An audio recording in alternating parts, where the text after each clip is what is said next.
కర్నూలు జిల్లాలోని పత్తికొండ మండలం పెరవలి గ్రామానికి చెందిన ఒక వ్యక్తి తన పొలంలో పనిచేస్తుండగా విలువైన వజ్రాన్ని కనిపెట్టాడు. ఈ వజ్రాన్ని స్థానిక వ్యాపారి ఒకరు 30 లక్షల రూపాయలకు కొనుగోలు చేసినట్లుగా సమాచారం. అయితే బహిరంగ మార్కెట్లో ఈ వజ్రం విలువ 60 లక్షల రూపాయలు అంతకంటే ఎక్కువ ఉండవచ్చని అంచనా. ఈ సంఘటన తొలకరి వర్షాల తర్వాత మే 2025లో జరిగింది.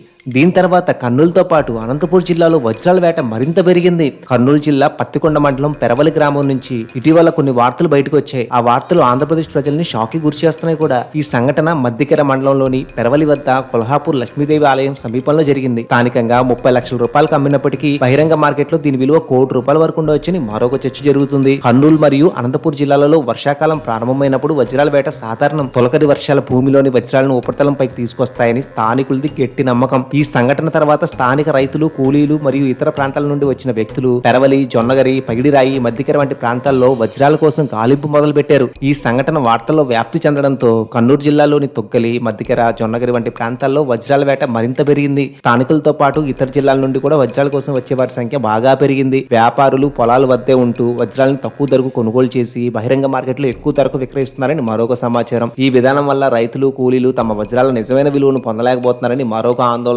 వజ్రాల వేట కారణంగా పొలాల్లో పంటలు నాశనం అవుతున్నాయని రైతులు ఆందోళన వ్యక్తం చేస్తున్నారు. వజ్రం దొరికిన వెంటనే తొందరపాటుగా విక్రయించకుండా దాని నాణ్యత మరియు విలువను జెమ్స్ ఎక్స్పర్ట్ ద్వారా తనిఖీ చేయించుకోవాలని సూచనలు కూడా ఇస్తున్నారు అనలిస్టులు. కొందరు వ్యాపారులు తక్కువ ధరకు కొనుగోలు చేసి రైతులను మోసం చేసే అవకాశం ఉందని హెచ్చరికలు కూడా ఉన్నాయి. మరి వజ్రాల వేటపై, వజ్రాలు దొరకడంపై, దీని అమ్మకాలపై మీ అభిప్రాయాన్ని కామెంట్ రూపంలో మాకు తెలియజేయండి. ఈ షార్ట్ మీకు నచ్చినట్లయితే లైక్ చేయండి, కామెంట్ చేయండి, షేర్ చేయండి అండ్ సబ్స్క్రైబ్ చేసుకోవడం మర్చిపోకండి.